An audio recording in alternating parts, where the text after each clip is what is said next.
Don Arturo Rodríguez, buenas tardes. Lo cachamos fuera de... Arturo, ¿cómo estás? Ahí voy, es que... Regresamos Ahí entonces está. un ratito con Arturo. Ya, Ya, todo. aquí estoy. Safe en primera. ¿Cómo estás, Arturo? Bien, con el gusto de saludarte, Julio, Arnoldo. Siempre un Hola. privilegio y pues una disculpa porque la semana pasada no me fue posible estar en Adelante, Arturo. Pero hoy llegaste primero que nadie. Sí, tempranito, para que no haya duda. Arnoldo Cuellar, buenas tardes. Hola, Julio. Como siempre, un gusto. Saludos a mis compañeros Temoris y Arturo. Gracias. Temoris Greco, buenas tardes. ¿Cómo estás? Hola, pues llegando tarde para que el querido Arturo no se sienta solo. Ya estabas listo, pero te esperaste y dijiste, no. Me tardo un minuto. Eso está muy bien. Exacto. ¿Qué tal, Arnoldo y Arturo? Hola. Bueno, pues vamos aprovechando con Arturo Rodríguez, vamos iniciando. Arturo, siguen las protestas en el ámbito del Poder Judicial. El propio presidente de la República ha dicho hoy que luego algunos ni trabajan y que no atienden plenamente sus responsabilidades. Pero ¿cómo vas viendo esto? ¿Crees que pueda escalar? Viene Arturo, está por cerrarse el proceso legislativo en el cual seguramente se aprobará la extinción de los fideicomisos, luego un recorte al presupuesto, pero también se ha advertido que vendría una cascada de amparos judiciales y ya hay este tipo de movilizaciones. ¿Cómo ves la evolución de esta batalla tan cantada entre los poderes ejecutivo y judicial, Arturo? Bueno, mira, en principio me parece un poco excesivo pues la decisión tomada por el presidente y sus bancadas camerales de encauzar una reforma que no es una reforma al sistema de justicia, es una reforma de tipo presupuestal que puede o no tener una argumentación válida en términos presupuestarios, pero que sin lugar a dudas deja pues una sensación de atropello, que es una sensación que ha sido más o menos persistente a lo largo del sexenio por la forma en la que se han impulsado los paquetes legislativos. Más allá de las simpatías que una persona pueda tener por un partido o por otro, en un sistema democrático se supone que los grupos parlamentarios pues debaten, dialogan, a veces alcanzan acuerdos, van a votación y gana el que pues tiene una mayoría. En el caso de lo que ha ocurrido, se omite toda la primera parte del diálogo, de la discusión, del debate, del análisis y termina por imponerse una visión, que es una visión, la del presidente, sobre los diferentes asuntos.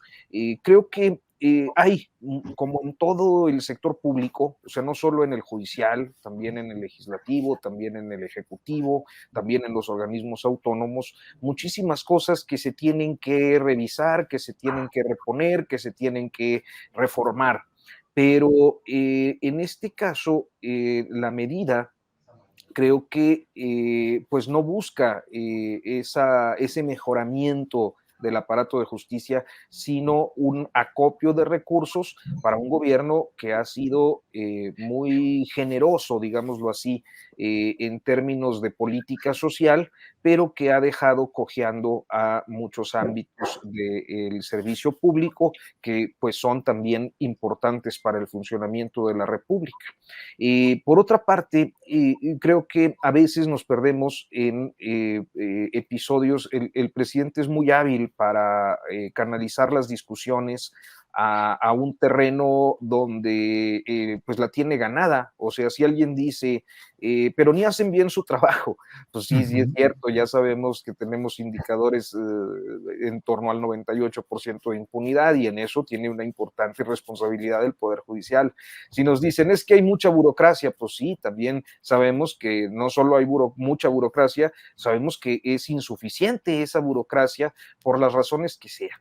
¿No? Que están al servicio de intereses creados y algunos ni trabajan. Bueno, podemos decir que sí, pero creo que en estos asuntos hay que ser casuísticos, porque si no la argumentación es baladí, es absurda, nos conduce a perder de vista lo que en este caso importa, y en este caso lo que importa pues es el funcionamiento o no del Poder Judicial, y que es fundamental para la República. Entonces, creo que en esta precipitación y en esta banalización de los debates hay muy poca claridad, al menos yo no la tengo, sobre si existe un perjuicio grave a las condiciones laborales de los trabajadores del sistema de justicia, o en realidad esto es una manipulación, como decía también hoy el presidente, de pues la casta divina o la burocracia dorada del Poder Judicial con sus trabajadores. Entonces me parece que gran parte de la discusión tiene que dirigirse a eso, a saber qué es lo que podría verse perjudicado o no, más allá de pues la banalización que en estos tiempos caracterizan las discusiones públicas. Arturo, gracias. Arnoldo Cuellar, ¿qué opinas del tema de esta pues diferencia cada vez se ahonda más entre el Poder Ejecutivo y el Poder Judicial, las manifestaciones de protesta que se van dando y la eventualidad de que crezca esto, no sé si como un problema social o laboral fuerte? Arnoldo Cuellar. Bueno, en primer lugar, definitivamente el Poder Judicial necesita un cambio a fondo, un cambio profundo, una reestructuración o una reforma fundamental que no fuese igual a la que hizo Zedillo, que terminó dejando las cosas a la vuelta de los años y muy rápidamente casi en el mismo lugar. Sin embargo, es una reforma que requeriría, como la misma del INE, que aquí lo hablamos en su momento, de bisturí, no de hachas ni de cuchillos de carnicero. Y requeriría también una labor política de convencimiento, de ganar aliados, de unas cámaras que fueran un poco más deliberativas, con sentido, para lo que ya no hay tiempo, ¿no? Y entonces el hecho de que en su último año el presidente López Obrador les aplique este cambio en sus fideicomisos absolutamente injustificados por otra parte, porque el espíritu del presupuesto es anual, y los fideicomisos no dejan de ser ese guardadito inventado en los gobiernos neoliberales por los tecnócratas. Habría, por ejemplo, que pedirle al Poder Judicial que explique para qué sirven esos fideicomisos, cuál es su programación en el tiempo, cómo surgen, quién vota qué tipo de consejos de la judicatura fueron los que aprobaron esto, qué tanto benefician a los trabajadores y qué tanto benefician a los magistrados, a los jueces de postín, a los que son de los tribunales colegiados, etcétera, o a los ministros. Es un poder judicial opaco. ¿Se han parado alguna vez en un estacionamiento del Poder Judicial en cualquier parte de este país? La cantidad de coches de lujo que se ven ahí, solamente quizás en algunos clubes empresariales, ¿no? Camionetas Porsche, Land Rover, en las que llegan los jueces y los integrantes de estos tribunales colegiados, ¿no? Tienen grandes privilegios. Yo dudo mucho que a estas manifestaciones se vayan a sumar las masas, y sí parecen manifestaciones organizadas ahora sí que desde la patronal, por sindicatos además que también son poco combativos y se manejan mucho con los propios beneficios que tienen los altos burócratas del Poder Judicial. Sin embargo, no veo que vaya muy lejos este choque, y creo que inmediatamente le dará elementos a quienes se han atrincherado en la oposición a López Obrador y que además ven en la Corte uno de sus aliados fundamentales y lo manejan como si fuera el salvador de la República, para volver a esa lógica de polarización, donde todos están en las mismas, donde todos queman piñatas, absolutamente, y nadie discute con argumentos. Entonces, reforma al Poder Judicial, sí, no de esta manera, no como decía Nietzsche, haciendo filosofía a martillazos, aquí haciendo política con el marro, ¿no? Bien, Arnoldo, gracias. Temoris, ¿qué opinas de este tema de las reformas al Poder Judicial, la extinción de fideicomisos, el recorte presupuestal y la reforma judicial que propone el presidente López Obrador? No, lo que pasa es que me dejó inquieto Arnoldo, que siendo de Guanajuato dijo que haciendo política con el marro, pues está peligroso eso de sí. Arnoldo. Aguas, Arnoldo. Yo sé que te quieres lanzar por la grande, pero... Fue una guanajuatización involuntaria. Pues sí. Mira, yo creo que Arturo y Arnoldo ya fueron bastante claros. A mí lo que me preocupa es que se tomen decisiones que, pues, en el margen o en el ámbito de la lucha político-electoral. Aquí haría falta un análisis técnico independiente. Porque, miren, el señor Ignacio Mier, que es el coordinador de Morena en la Cámara de Diputados, seguramente sí habrá alguna gente que cierre los ojos y le crea lo que dice, pero no debe ser mucho. Yo definitivamente no estoy entre ellos. Pero al mismo tiempo, del otro lado, un líder de uno de esos viejos sindicatos formados en el priismo, pues igual o peor. Entonces, quienes no nos hemos metido a estudiar a fondo esos documentos y además no poseemos el conocimiento técnico como para poderlos valorar, pues es muy difícil que nos guiemos por el que propone y por el que se opone, como si fueran personas creíbles, porque no tienen intereses, o sea, todos sus intereses están metidos ahí. Entonces creo que no falta eso, pero el problema es que sí parece ser parte de o sea, más que de un intento de efectivamente recortar cosas que deberían ser recortadas, pues parece una represalia por la guerra que el Poder Judicial le ha estado haciendo al Ejecutivo. Entonces, a mí no me parece mal que el presidente se defienda, pero tampoco necesariamente debo compartir sin conocerla que la reforma propuesta es la correcta. Entonces, queda un amplio margen para la duda, pero sí la percepción de que es, pues, golpeteo político. Y por el lado de la reforma judicial, el comportamiento del Poder Judicial en los últimos años se ha ido mostrando, pues, cada vez más faccioso.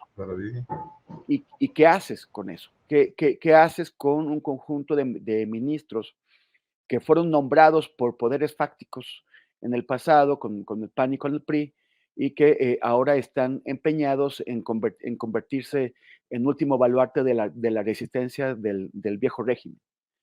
Entonces, me parece que sí deberíamos plantearnos esa reforma judicial, pero también sería un grave error que fuera una reforma que al final de cuentas terminara sometiendo al Poder Judicial al Poder Ejecutivo. O sea, la independencia de los poderes es básica en una república y es lo que hay que vigilar.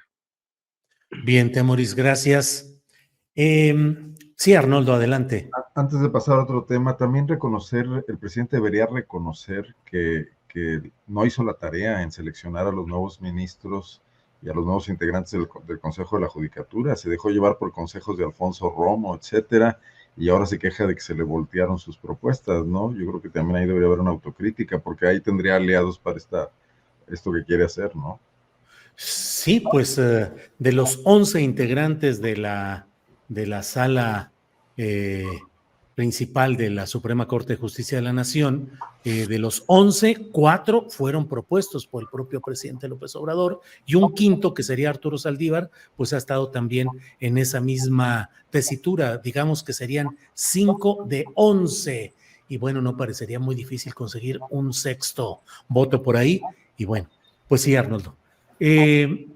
Arturo Rodríguez, aquí estamos puestos para que nos digas qué onda con Adán Augusto López Hernández.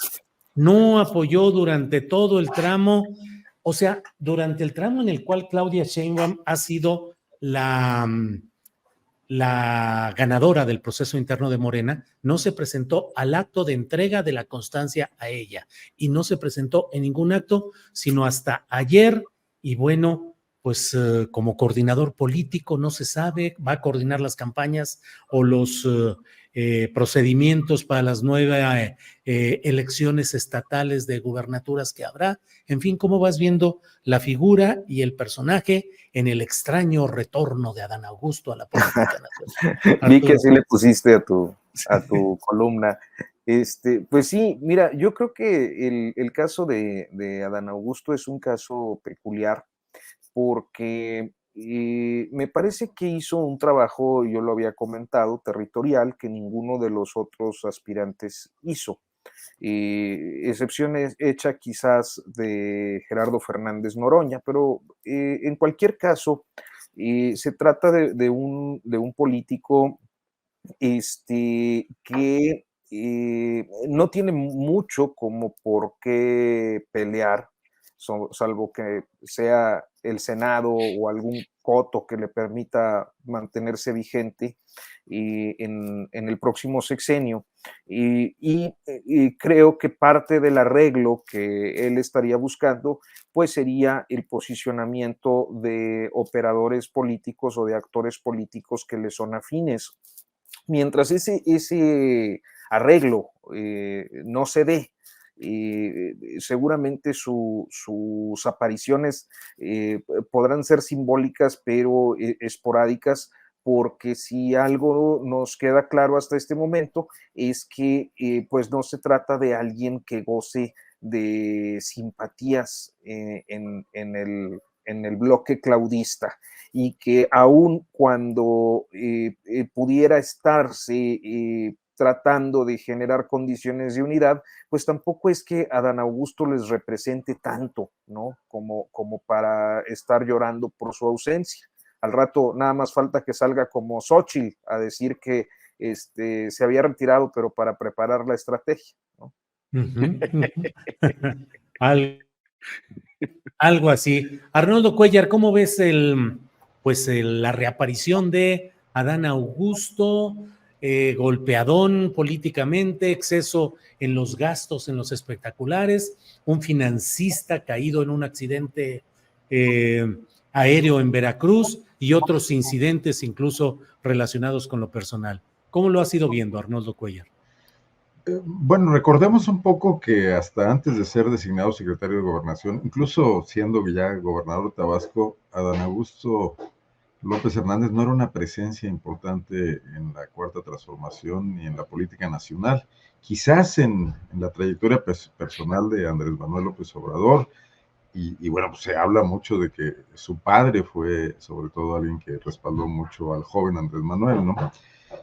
Pero pues los tropezones que dio cuando tuvo esta oportunidad de participar, que desde siempre debió tomar conciencia de que para él era una coyuntura de crecimiento, pero que él no era el protagonista principal, que era una comparsa, que podía haber salido muy aplaudido si hubiera hecho bien su papel, y creo que terminó no haciéndolo. Incluso, en este plan que todos debemos imaginarnos y construir creativamente nuestra subjetividad, porque esta política mexicana sigue siendo así, de opacidades, de signos, de interpretaciones, pues Adán Augusto era el personaje que debía haberle levantado la mano a Claudia con plena legitimidad frente al previsible berrinche de Marcelo Ebrard.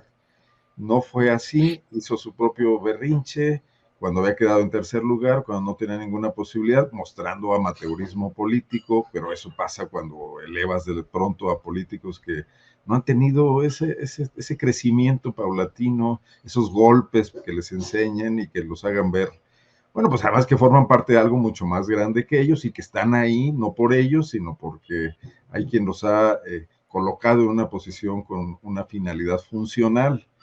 Entonces, pues yo creo que ya se le pasó el berrinche, está viendo lo que viene. Creo que la no aparición en Tabasco es lo que seguramente hizo que se diera lugar el evento de ayer, donde además estaba incluso en segunda fila, ¿no?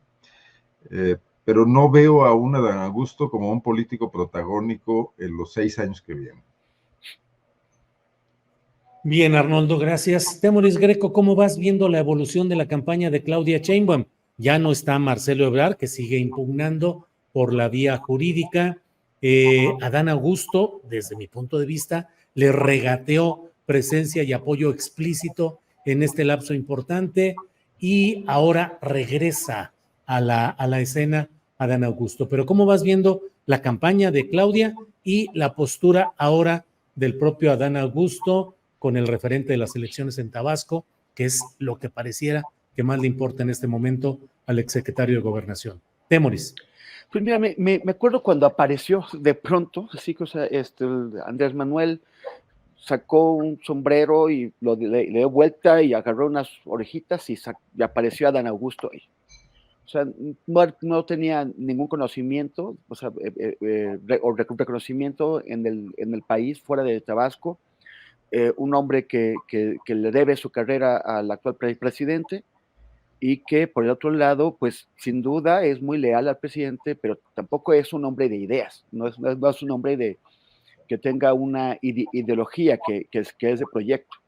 Al principio nos sorprendió que pues la operación política que Olga Sánchez Cordero no había hecho, de pronto pareció o sí empezó a hacerla Adán Augusto. Empezó a hablar con gobernadores, con dirigentes de la oposición, que además al principio pues mostraban buenas opiniones sobre la gestión que estaba haciendo Adán Augusto.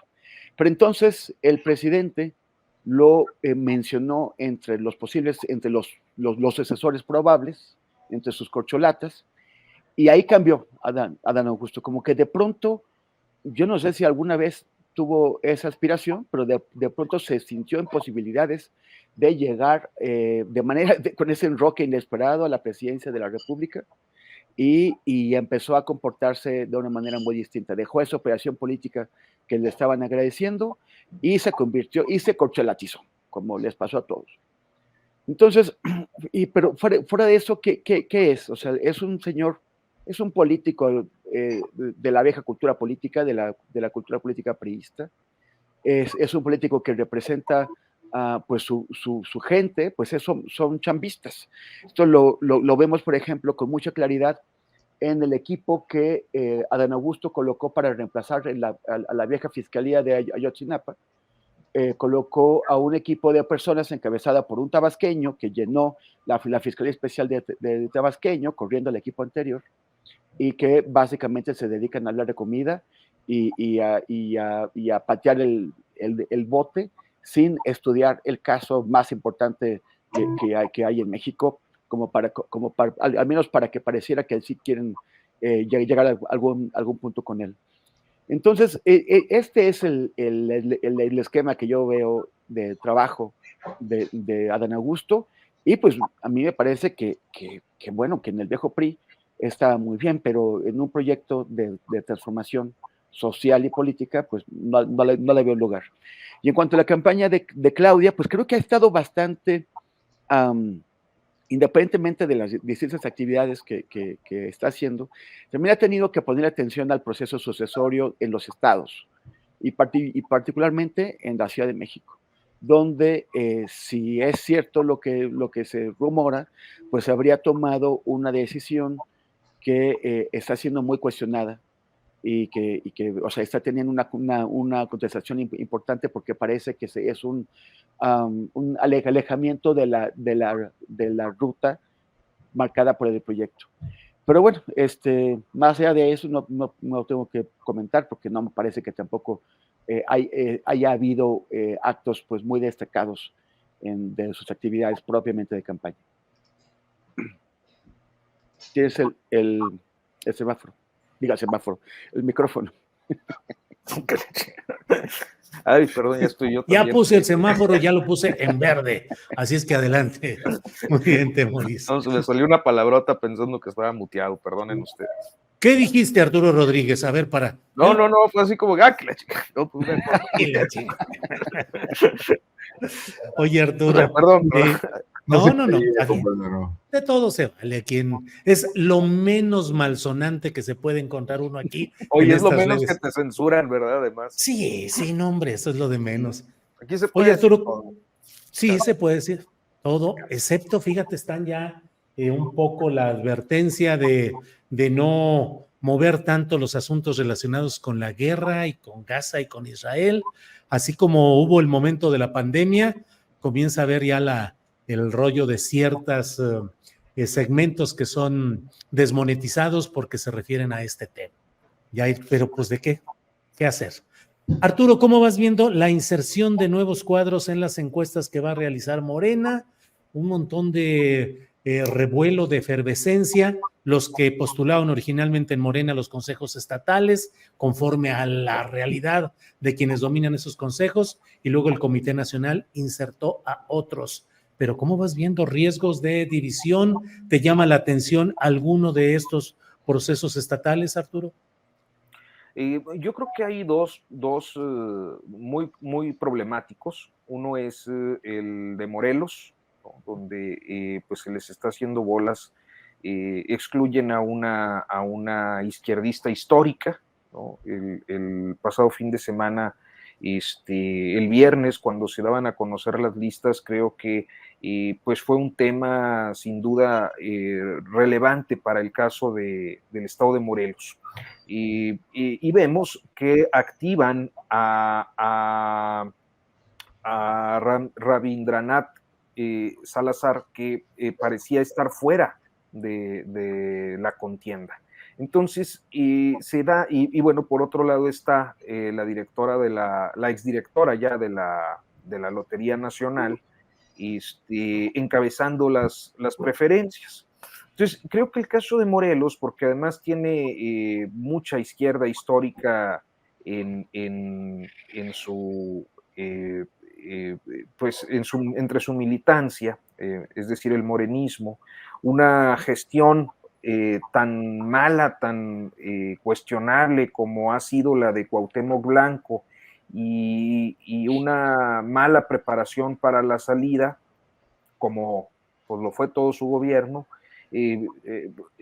prenden los focos rojos para ese estado, de por sí con numerosas problemáticas, problemas con la pobreza, naturalmente el asunto de la seguridad, la corrupción que invade todos los ámbitos del servicio público, y sin muchas cartas tampoco del lado de la oposición. A mí me parece particularmente llamativo porque estaríamos hablando de un estado que se queda sin opciones y que nos deja pues en una posición muy deplorable para los electores, para los ciudadanos de ese estado. El caso de la excluida es la senadora Lucy Mesa, que también ya había por ahí posiciones de que pudiera estarse integrando a la coalición PRI-PAN-PRD, pero pues quién sabe si con suficiente competitividad. Entonces, Morelos está fundido, Morelos está fregado.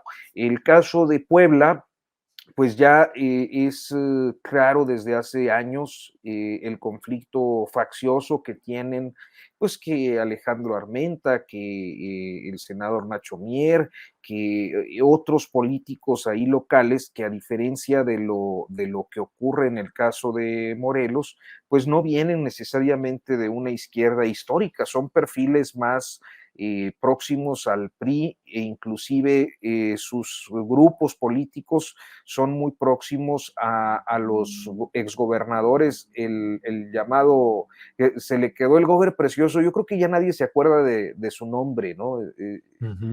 Mario Marín. De Mario Marín, el Mario gober Marín, precioso. sí. Y de el fallecido Moreno Valle. Entonces creo que esos dos estados en particular, el caso de la Ciudad de México me parece que tiene otras características, porque al último, al menos la percepción que yo tengo hasta este momento es que quede quien quede, y si en este caso es Omar García Harfuch, como parecen indicar los estudios de opinión, el López Obradorismo duro y las izquierdas históricas se van a alinear, porque del otro lado pues parece que la carta fuerte es Margarita Zavala, que parece, yo no quiero hacer una expresión chistosa al respecto, porque me van a decir que soy un misógino y que violento político de género. De género. Solo diré que sus expresiones recientes parecen ser poco coherentes, y ya.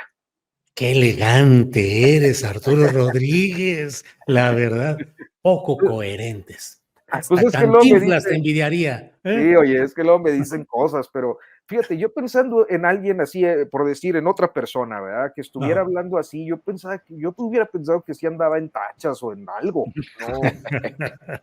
No. Así es. Peor que Felipe Calderón cuando se entequilaba en Los Pinos. Sí, pero... Sí, bueno. porque Calderón, bueno, Bueno, a ver, Arnoldo Cuellar, ¿cómo ves los procesos internos de Morena? A ¿Cuál ver, te llama la atención? Y Ciudad de México. primero quiero que aprecies mi gesto de que pedí permiso para interrumpir hace rato. Sí, Levanté sí, la sí. mano. Cada vez Esto estamos marca un viendo. progreso en esta mesa. Sí, sí, sí. Déjenme guanajuatizar un poco, ¿no? Porque está interesante lo que pasó el fin de semana. A los 4 aspirantes que fueron decididos por el Consejo Político Estatal de Morena, que son Ricardo Sheffield, Ernesto Prieto, Antares Vázquez y Alma Alcaraz, bueno, ustedes ya los ubican, hemos hablado de ellos en otras ocasiones. El CEN de Morena o la Comisión Nacional de Elecciones, no sé qué órgano, se me pierde un poco ahí en la burocracia morenista, hizo aparecer en la lista del pasado viernes a Héctor Tejada Char, el dirigente nacional El de de la. Canaco, Claro. que es leonés.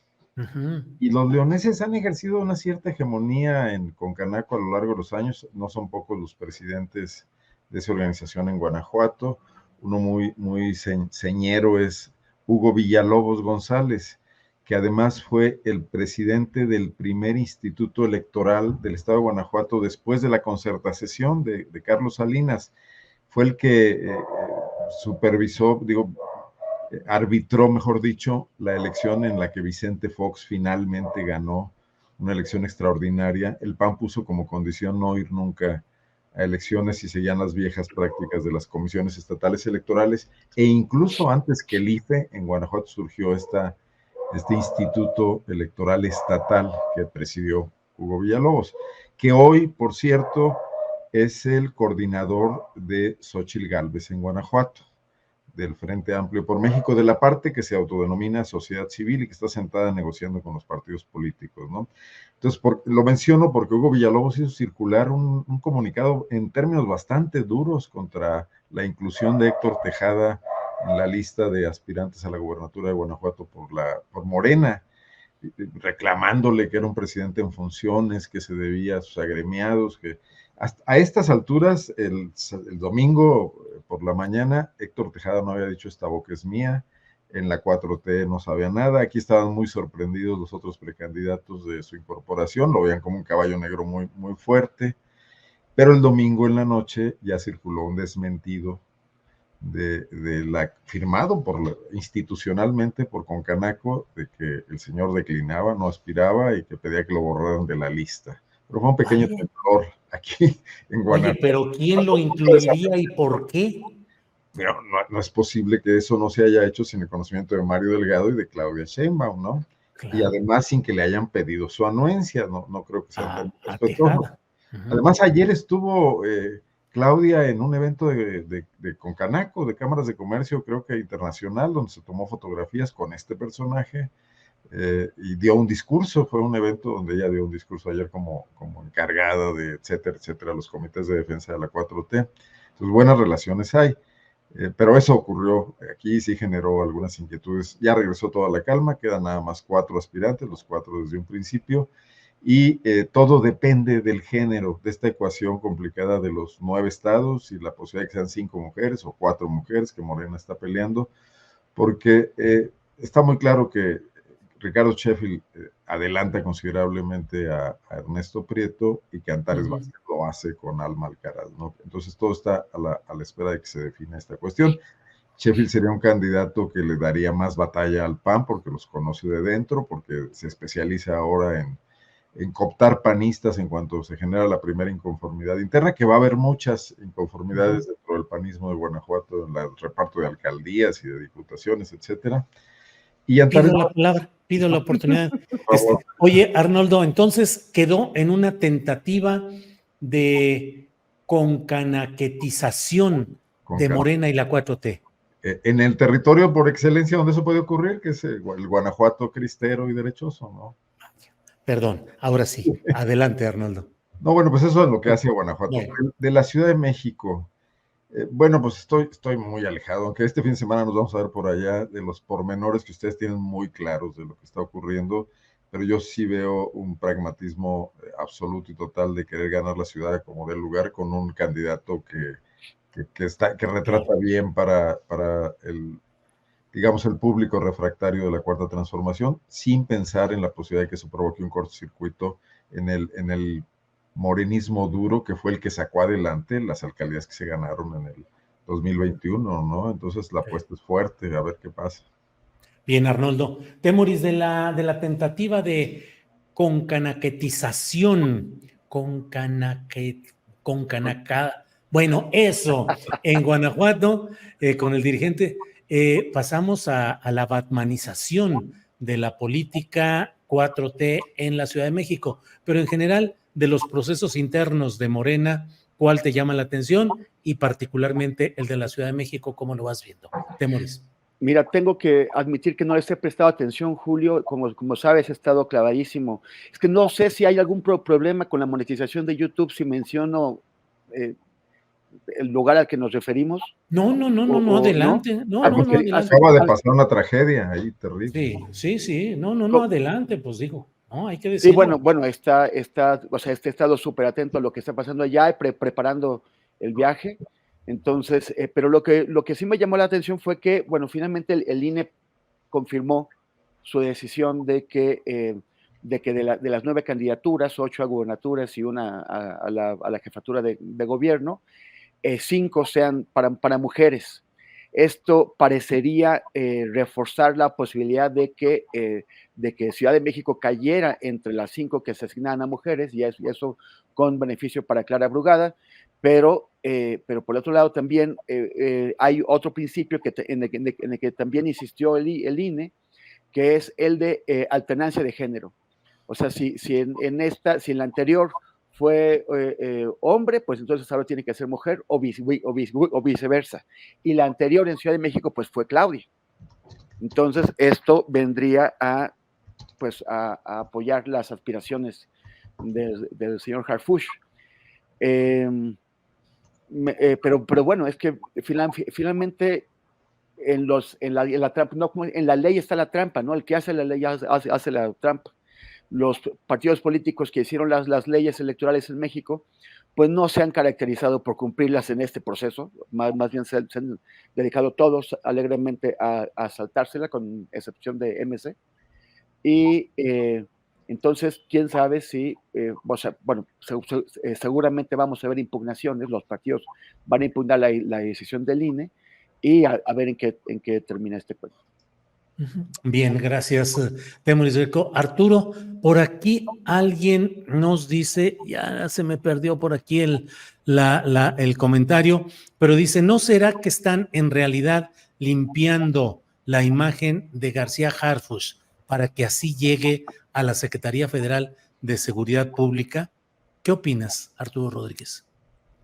Pues me parecería muy retorcido, muy, como dicen allá en la laguna, tu tierra, muy reburujado, porque al último, no me parece que la imagen de García Harfuch, o sea, hablando de imagen, tenga que limpiarse, porque a final de cuentas lo que vemos es que hay mucha gente que tiene simpatías por él, sin considerar antecedentes ni nada, nomás así, ¿no?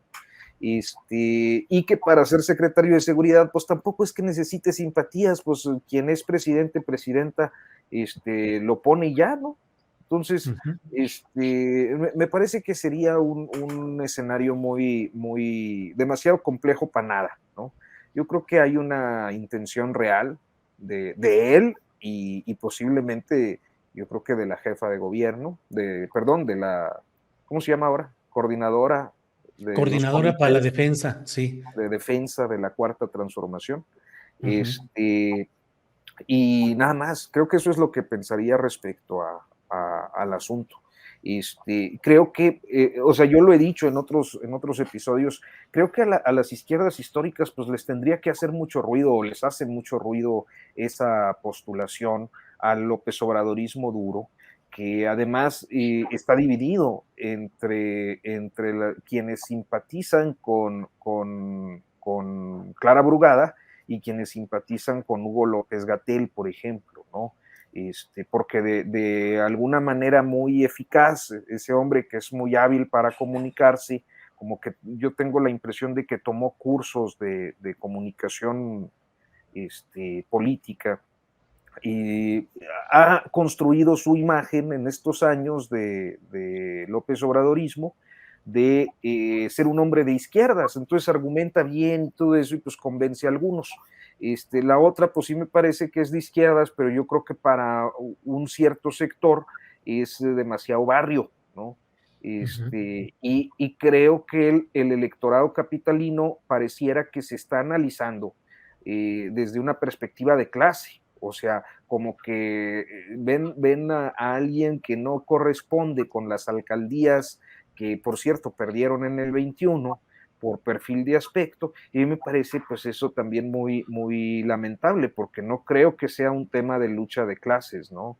Hay otros elementos que entran ni siquiera lucha de clases, ¿no? Que sea un tema de definición por clase.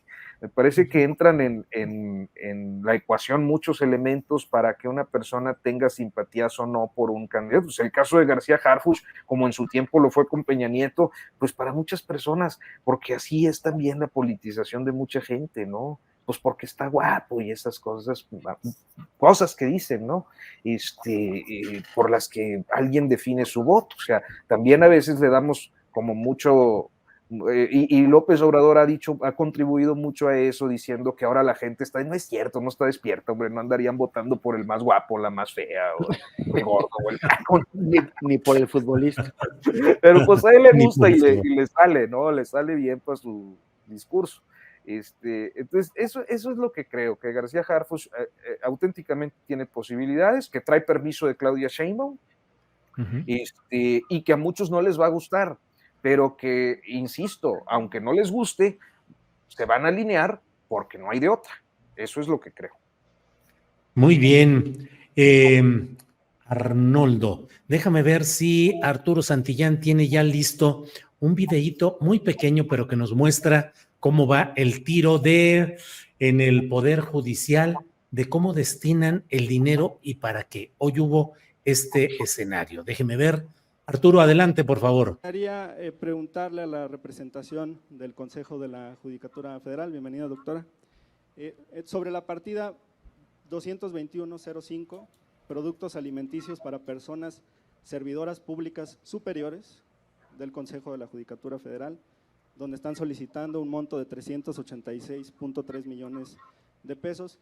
¿Quiénes son esas personas servidoras públicas superiores? ¿Cuántas son? ¿Qué categorías tienen?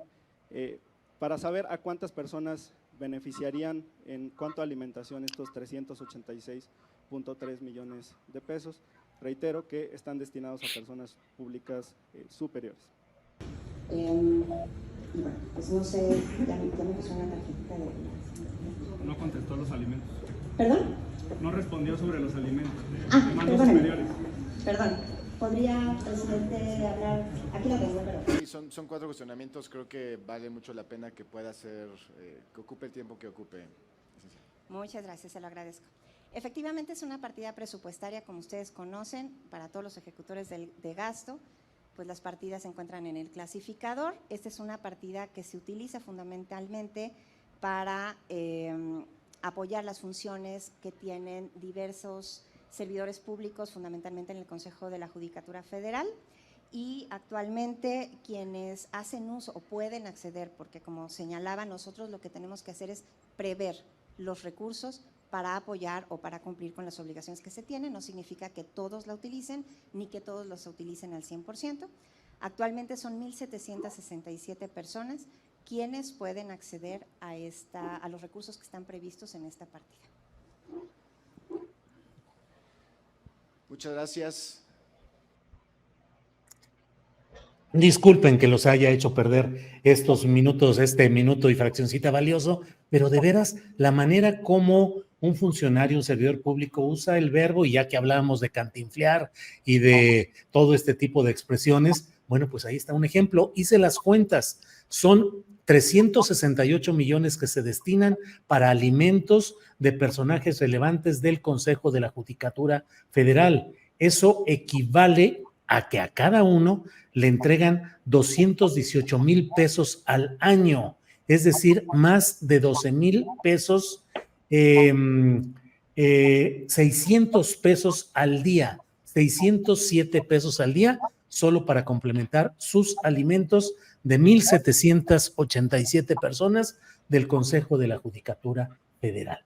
Arnoldo Cuellar, ¿qué sucede con todos esta pelea respecto a austeridad, respecto a recortes y respecto a privilegios que me parece que están muy claros en ámbitos como este que estamos hablando del Poder Judicial Federal? Bueno, me llama la atención lo de servidores públicos superiores. Relevantes o algo así, sí, superiores, sí, superiores, ¿verdad?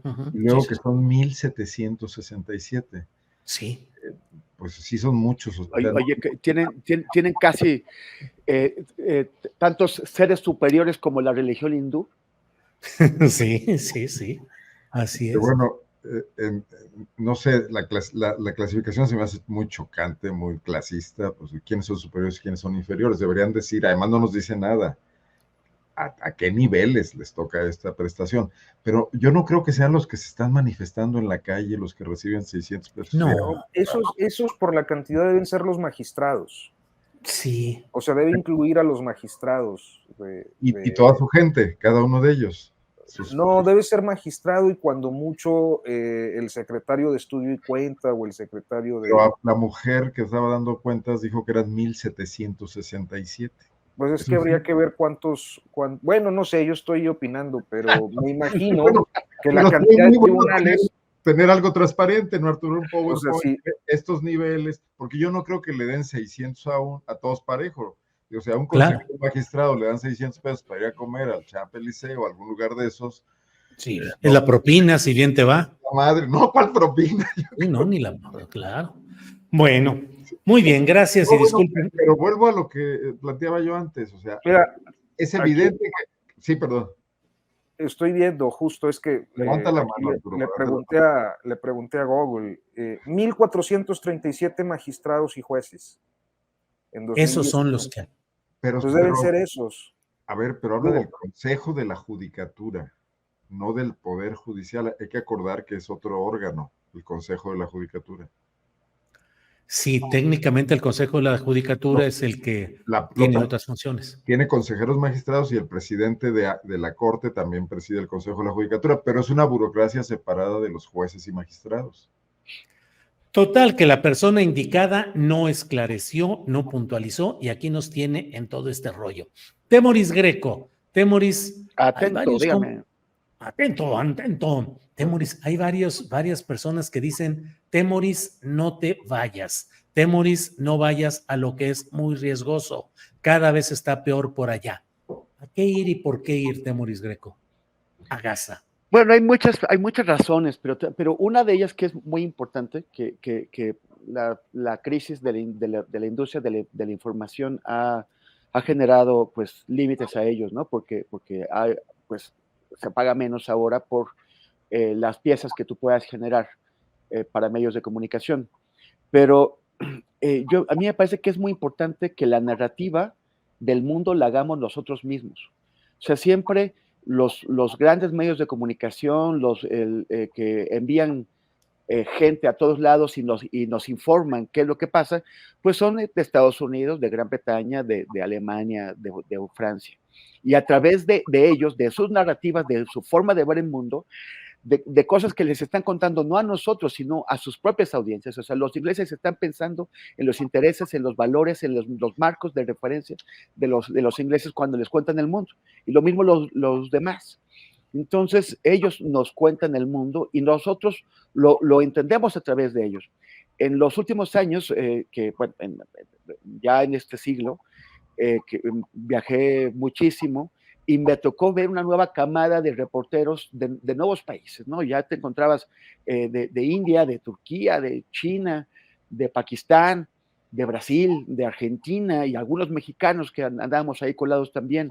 Y estábamos contando los sucesos, los eventos del mundo, pensando en nuestros propios marcos referenciales, en los intereses, yo pensando en los intereses de la gente de habla española, de los latinoamericanos, de los mexicanos.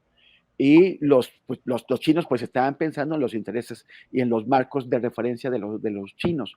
O sea, ¿cómo podemos intentar independizarnos culturalmente, independizarnos de nuestros criterios y nuestras perspectivas, si seguimos enterándonos del mundo de acuerdo a cómo nos lo cuenta la CNN o la BBC o incluso Al Jazeera, que son otros, ¿no? Entonces, esa es una cosa que me parece en general muy importante. Y en particular para este caso, porque estos medios hegemónicos que nos están informando han mostrado, o sea, de manera automática, asumieron una postura que es la de uno de los actores, preocupándose por los golpes y las heridas y los abusos que había sufrido ese actor, pero despreocupándose por lo que estaba pasando del lado contrario y culpando en general. Por ejemplo, he querido y he hecho un gran esfuerzo en particular por tratar de explicar que jamás no es el pueblo palestino y jamás no es el movimiento de liberación nacional de Palestina, es enemigo del movimiento de liberación de Palestina, pero que el ejército de Israel no está castigando a Hamás, está castigando a todos los palestinos. La gente que no puede entender la diferencia entre los palestinos y su movimiento de liberación y Hamás, puede pensar que Hamás efectivamente representa a los palestinos y que por lo tanto son los palestinos los que tienen que pagar por lo que sus dirigentes, sus representantes han decidido. O sea, este tipo de cosas también es importante contarlas para saltar esa mediación que hacen las organizaciones internacionales de los países dominantes en Occidente, de las potencias, y entenderlo también desde otro punto de vista. A mí me parece que para México siempre ha sido importante lo que ocurre en el conflicto entre palestinos e israelíes. Hay muchas personas que simpatizan con unos y con otros aquí, entonces tenemos que ser capaces de contárnoslos desde nuestra propia perspectiva y sobre todo cuando estamos ante una crisis humanitaria que es provocada con el aval explícito de Estados Unidos, de las potencias occidentales, y que es un crimen contra la humanidad de largas dimensiones que estamos viendo que se desarrolla bajo nuestros ojos y que no nos están contando bien. Ya llegó a 3,000 personas el número de palestinos asesinados en Gaza. En la guerra anterior, que fue de 51 días, el número fue de 2,200. Ahora, en solo 10 días ya van 3,000 y va esto con el bloqueo que hay de alimentos y de agua. Están condenando a morir primero de sed y luego, si aguantan un poquito más de hambre, a 2,200,000 personas, incluidos todos los rehenes. Los 200 personas que Hamás tomó como rehenes están también sufriendo los bombardeos, están sufriendo la sed y el hambre y nos van a matar también. O sea, Israel no se está deteniendo antes de ir a matarlos. Y eso incluye a 2 personas mexicanas que son rehenes y a una heroica médica que estaba en Gaza, bueno, que sigue en Gaza haciendo este esfuerzo supremo por ayudar a la gente, por salvar a la gente, mientras gran parte del mundo están de acuerdo en que masacren a toda esta cantidad de personas. Bien, gracias, Temoris. Bueno, pues vamos ya en la parte final del programa, así es que Arturo Rodríguez, es el momento del postrecito. Lo que tú digas, por favor, Arturo Rodríguez. Oye, nomás para aclarar, cuando dije que Clara Brugada era más de barrio, no lo decía peyorativamente, al contrario, pues yo soy de barrio, hombre, pues ni modo que muy fifí, pues no, ¿verdad? Entonces, para aclarar eso. 2, puede ser que me vea como uno, porque vi muchos, de que es su lógica priista y no sé qué, sí, pero así funcionan, o sea, todos, ¿no? Ganó Claudia y todos, o sea, yo no vi a nadie, ninguna decisión de, pues, es la unidad y ahí va la unidad y listo, ¿no? Si alguien grita, pues, no pasa nada. Y 3, quiero referirme al episodio de los progres Buena Ondita, muy brevemente, nada más lo hice en mi columna el sábado, lo hago hoy aquí, Julio, pues expresarte mi incomodidad con este tipo de expresiones y mi reconocimiento siempre a tu trabajo profesional, definido, transparente, como un hombre y un periodista de izquierda que eres, y solo eso, quería decirlo. También decirle a Temoris que pues mucho éxito, yo creo que tiene mucha razón. Hace unas semanas preguntaba en Twitter cómo se informan y bueno, pues las respuestas fueron un poco y un mucho, mejor dicho, pues en esta idea de lo que decía Temoris, que se informan pues a través de las agencias o de los servicios de prensa internacional, o bien de youtubers, ¿no? De analistas. La versión vernácula de eso, pues es aquí el señor Jalife, que creo que es la peor versión que alguien puede consultar para entender Medio Oriente. Pero bueno, dicho eso, nada más quiero rápido decirles que el día de hoy a las 7 de la tarde presentamos el documental Puente Moreno, un crimen echeverrista, sin lugar a dudas, que creo que le va a gustar a mucha gente. Es la dirección de Arturo Santillán, un servidor como productor, va a ser en el foro Violeta Parra, y si nos deja Julio, pues hasta ponemos un teaser, un clipcito aquí. Claro, si ya lo tenemos ahí de volada, lo ponemos con mucho gusto. Ahí debe estar ya. Fue en un segundo, o sea, para cuando reaccionas ya estábamos volteados.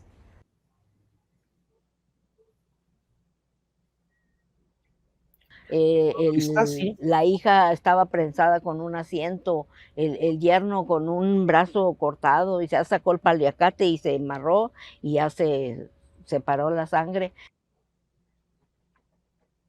Está así, sí, y sin sonido porque tuvimos que quitarle la música. De esas 1,200, dicen que se salvaron 300, nada más.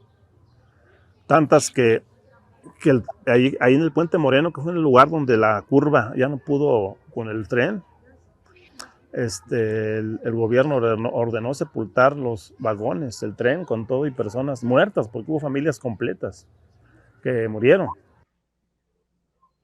Pues bien, Julio, muchas gracias por dejarnos. Se ve muy mal el teaser, así sin sonido, pero no quisimos entrar a una situación de derechos de autor con tu canal por el tema de la música. Ya con música pues hay otra emotividad y una investigación muy amplia que hicimos sobre este episodio. Bueno, es hoy.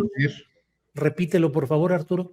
Es a las 7 de la tarde en la Feria Internacional del Libro del Zócalo, en el foro Violeta Parra, y ahí vamos a estar presentándolo Arturo Santillán, que es tu productor acá y que es el director de la cinta, y un servidor. Muy bien, excelente, pues que tengan mucho éxito. Gracias por todo, Arturo. Arnoldo Cuellar, postrecito, por favor. También haré referencia a la frase que ya vas a inmortalizar en camisetas de progre buena ondita. Así es. Porque yo pienso que no debemos de ninguna manera, no hay por qué defenderte a ti, Julio, tu trabajo te defiende, pero sí me gustaría reflexionar, digo, entiendo que Arturo lo haga y me parece genial y me sumo a eso, pero en el concepto yo creo que lo que también amerita no invisibilizar es cómo el presidente se descoloca y cómo utiliza una falacia, un argumento ad hominem, que es una falacia clásica y que no deberíamos dejarle pasar. Porque si él en su intento de, ¿cómo le llama?, de derecho de réplica, atacara los argumentos que tú utilizas en tus columnas o que utilizas en tus comentarios, en particular sobre el tema de Cienfuegos, defendiera la idea que él tiene de por qué haberlo reconocido, sería otra cosa, pero al momento en que te descalifica personalmente como progre buenondita, cosa que hace muy seguido con muchas otras gentes, con reaccionarios y con progres y con todo, pues es el presidente el que está mal y habría que señalárselo muy el presidente que sea, porque no se discute así y porque él se las da de intelectual y de escritor de libros y de manejador del lenguaje, y habría que decirle, señor presidente, no va por ahí, por favor, ¿no? Discuta las ideas, no las personas. Gracias, Arnoldo. Muchas gracias a ti y Arturo. Muchas gracias. Temoris Greco, postrecito, por favor. Pues mira, yo estoy tranquilo porque la verdad lo vi venir. Hay mucha gente que prefiere callarse cuando se abusa de otros, ¿no? Sobre todo si se abusa desde el lado donde uno simpatiza. Pero cuando vi cómo ya se dedicaba diariamente a descalificar personas, y cuando cada vez era más, o sea, empezó con las feministas, luego fue con los ambientalistas, y luego fue con los defensores de los derechos humanos, y luego con periodistas de muy distinto tipo. Y era cuestión de tiempo. Luego fue con Ernesto Ledesma, luego fue con, o sea, y es como, ese es el estilo de Andrés. Andrés Manuel exige incondicionalidad total y no admite una disidencia, un punto de vista distinto. No le gusta. Y una vez, en cuanto te identifica como eso, te dice, tú nunca estuvo con nosotros. Así le hizo Carmen Aristegui desde el principio. Nunca estuvo con nosotros, siempre fue una hipócrita, siempre mintió. Y muchos optaron por callar en ese momento. También supongo que porque no se querían poner en el punto de mira del presidente. Pero otros no. Aquí en este programa, aquí en ese espacio, creo que siempre hemos sido bastante congruentes al señalar que no se puede difamar, no se puede mentir, no se puede ensuciar el prestigio de personas honestas, de personas comprometidas, de personas que es mentira que no estaban de este lado de pasado o que no dijeron nada, porque todas esas personas estuvieron en el peñanetismo, en el calderonismo y antes trabajando comprometidas. Entonces, pues bueno, ya esto era ya se ha visto un adelanto con lo de la sierra de San Miguelito, que lo defendiste muy bien y que finalmente produjo un cambio real en los hechos, pero bueno, no es una sorpresa, es el estilo del presidente, ensuciar personas de a gratis, y lo bueno es que ya pronto ya no lo va a hacer, si es que cumple su promesa tan repetida de irse a su rancho. En todo caso, mi solidaridad, Julio, te abrazo, y ya sabes que aquí estamos. Hay muchísima gente que no se cayó ahora y que te expresó también de diversas maneras su solidaridad y su apoyo. Entonces, lo mismo, Julio, aquí estamos. Oye, Julio, me llamaba la atención uno de los comentarios. Hay muchos comentarios hoy ahí en este y en todos los asuntos, son muy intensos. Pero había uno que alguien que el nombre nomás se me quedó, Oli, que decía, el presidente te dice progre buena ondita y Marco Levario, pues lo contrario, ¿no? O sea, ¿sí? Como un pagado del presidente, es este fenómeno hoy de cómo le resulta pues a veces difícil a los extremos localizar a quienes no estamos del todo en un solo lado, o no estamos. Pero ya también hay los reaccionarios buena ondita, que ¿sí? Son los que salieron a decirle al presidente, se lo dijimos desde un principio, el ejército era inocente, ¿no? Claro. Qué bueno que coincide con la conclusión de Murillo Karam, ¿no? Bueno, fue como tan frustrante como cuando salieron todos los defensores de la mentira histórica de Ayotzinapa a decir, pues el presidente está diciendo lo que siempre dijimos. Esos son los reaccionarios buena ondita. Sí, esos son los buena ondita. Bueno, pues nos vemos el próximo martes para seguir con esta mesa de periodismo, y quienes puedan estar el domingo próximo en el Zócalo, en la Feria Internacional del Libro, ahí nos vemos. Temoris, si no estás para ese día, ya sabe, nuestro cariño, nuestro abrazo, nuestro mejor pensamiento, y que te vaya muy bien en esta tarea periodística. Arturo, Arnoldo, gracias. Temoris, gracias, y nos vemos pronto. Muchas gracias y nos vemos. Temoris, mucho cuidado. Hasta pronto. Ya estoy haciendo mis ejercicios para agacharme. Sí. Bueno, órale, ahí estamos. Hasta pronto, gracias.